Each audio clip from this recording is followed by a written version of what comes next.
capita of any of the COTO countries since 1990. So our population's really been rapidly rising. So we've just got a lot more people emitting greenhouse gases. So, yeah, you're right. In terms of other countries, I'll tell you what's interesting out there is it's a bit piggledy-piggledy. I'm prepared to accept that. It's not perfect. So yes, 29 of 38 countries have an ETS. But look in the United States, for instance. 11 states of America have an ETS of some form starting to work, or a major regulation happening in their markets. So I think it's not going to be a perfect straight line thing where every country uses the same mechanism. But what we are seeing is every country starting to do quite a lot. And it's getting quite aggressive. I mean, I don't know if you go and have a look on the internet and look at what Cameron's saying in the UK. Go and have a look at what Gillard said yesterday at the post-cabinet press conference. Go and have a look at what President Obama said recently. He wants climate change back on the agenda. So all I'm saying to you is, if I thought all of this was going to evaporate and nothing would happen and everything would be fine, I'd say okay. But the problem is, I think that if we delay, we'll have to come in harder and faster, and all the arguments will still be there. So we're better to be softer and more moderate. We were always coming in a year ahead of Australia anyway, and we were always having a capped price of carbon for much longer. Philip Vanderbilt, Mr Prime Minister, I'd like to change the subject slightly, and my biggest worry for New Zealand in the next 20 years would be education of people going onto the land. It really hit home hard to me the other day when my grandson, who's 15 now, came back home from boarding school, and I said to him, are you going dairy farming?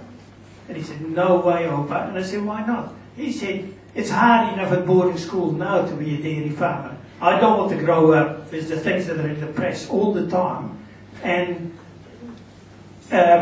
being a dirty, stinking dairy farmer. And it's sad because there is one person, sometimes that makes a mistake in dairy farming or in sheep farming, and it's straight away headlines in the press. And can you help us to change the attitude of New Zealanders? Because we need the 15, 20-year-old kids to come around my $7 million turnover farm. It's not just somebody that comes from the Filipinos or Romania. It can't happen. And I do think, as a government, that's the biggest challenge you'll face. Yeah. So,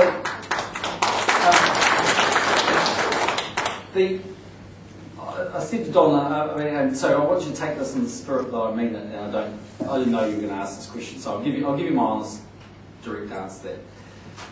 One of the things that's worried me about a really anti-ETS campaign has been a view that if urban New Zealand says, the farmers are just complaining and they won't pay their share, but we're all expected to, that the backwash on the rural community could be really negative.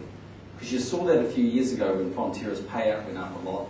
All of a sudden people saying, oh well, we should be getting subsidised milk and butter and all of those things, and farmers aren't paying their fair share. Now, you and I know that's not true. But that is the risk, I think, of getting the balance right in this equation. You're right, some farmers are taking a bad rap about environmental damage, and you've seen that we've had to clean up lakes like Rotorua and the likes. I don't share the widespread view that somehow being a farmer is not anything other than a wonderful occupation to have and a thing that you should be proud of. I think that you're always going to get a bit of negative stuff in the press, and there is always a tension between the environment and the economy. And I think it's really important that we do our bit to try and make sure we grow one and preserve the other.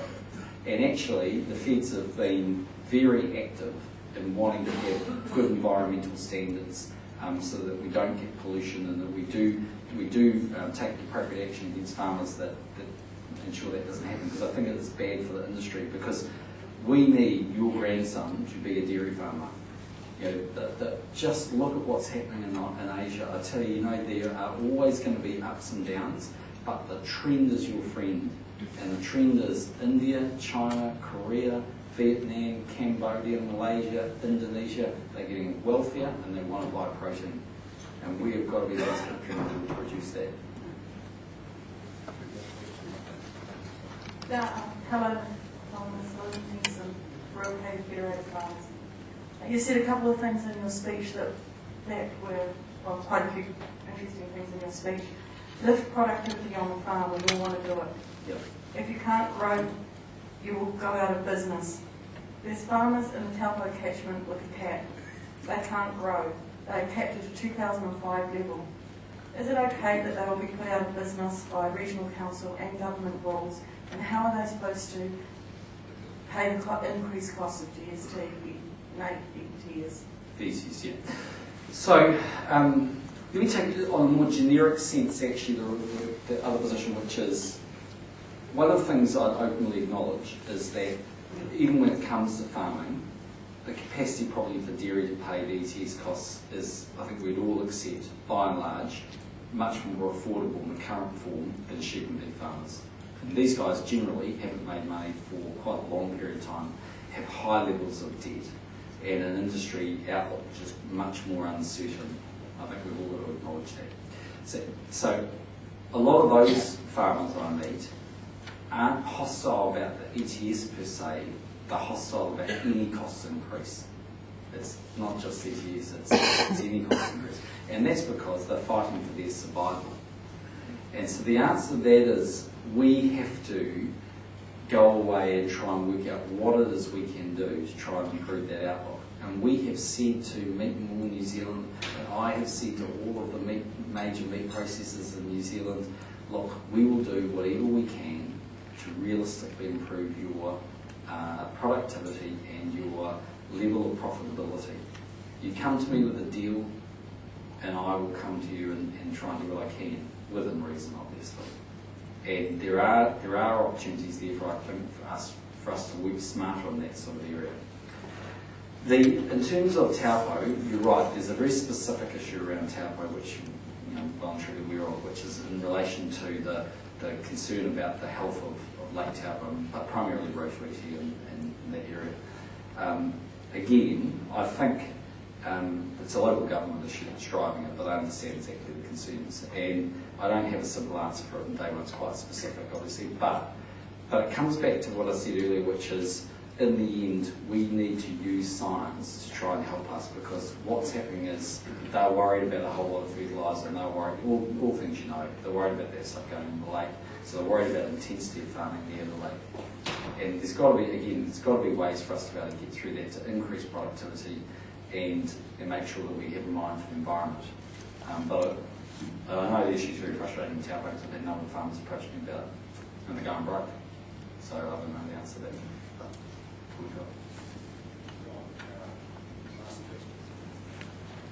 John Barrett, Tararua.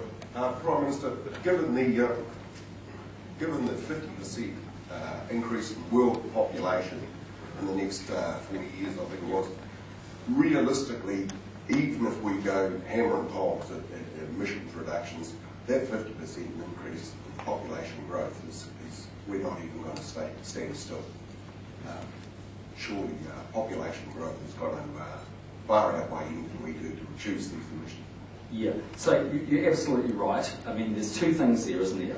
There's population growth and there's the increasing wealth impact of that population. So the positive side of the wealth impact is that it is fueling this phenomenal demand. Like, in other words, I don't know if you noticed last week, but the Chinese agreed to allow the renminbi, Chinese yuan, to start appreciating. Partly because they were under pressure from a lot of countries that said, look, if you don't do this, we're going to fight back on that.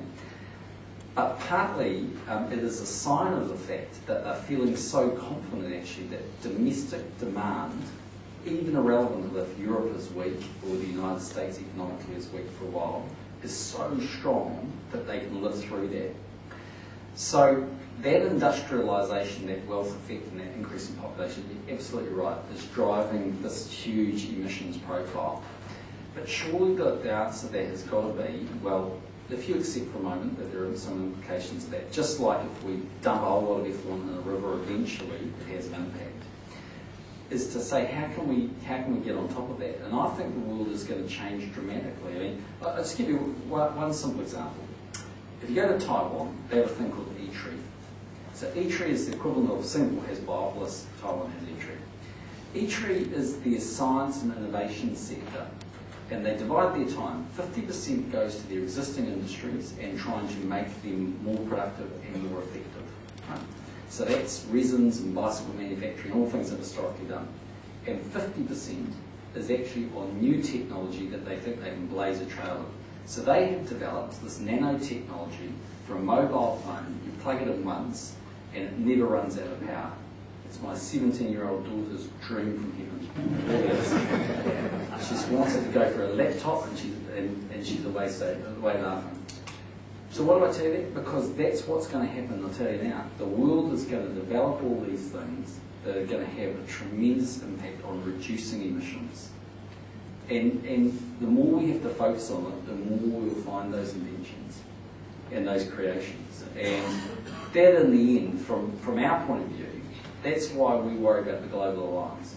Because we sit there and say, look, 50% demand increase in food, 50% increase in world population. You've got two options. People either eat less, we produce less, we find some answers. And I'll tell you what, we'll come up with answers. And so that's why I don't think we should be terrified of it. I think, all I can say to you is, you're going to come in at a pretty modest rate. Give you my absolute word, we'll do the review in 2011, in 2014, we'll go out and give you the information of what the rest of the world's doing. We'll look at the comparative of what's here and what's available to you. If we're somehow ahead of the world, or they're doing less than us, you guys won't be coming in 2015. And there won't be a change in your abatement rates. Yep. All right. That's right. Okay. No. Don't get out without doing some. You don't get gifts either until we get you kitted up in some branded gear. So look at this, right off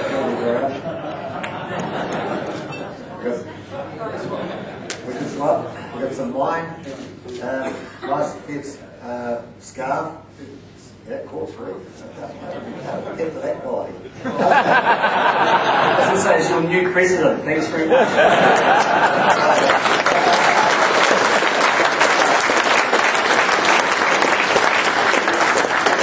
Look, he's always one step ahead.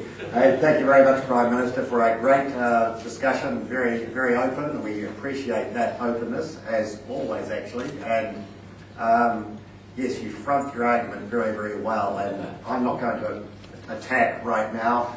Lest we say the market has delivered the improvements in society that we have today, and the market always will deliver those improvements. The population increase that John talked about is where those improvements will be driven from, because we have to adjust, we have to adapt, we have to make communities more resilient. Imposing taxes isn't the way to do it. The way to do it is leave money in people's pockets so they can innovate and adapt and invent. So anyway, we've got a difference of opinion there, but you're doing your job, I'm doing mine. And we'll leave it at that. Hey, the Prime Minister has way extended his time here. We haven't had dessert. We're going to have it now. But can you put your hands together right now for the Prime Minister?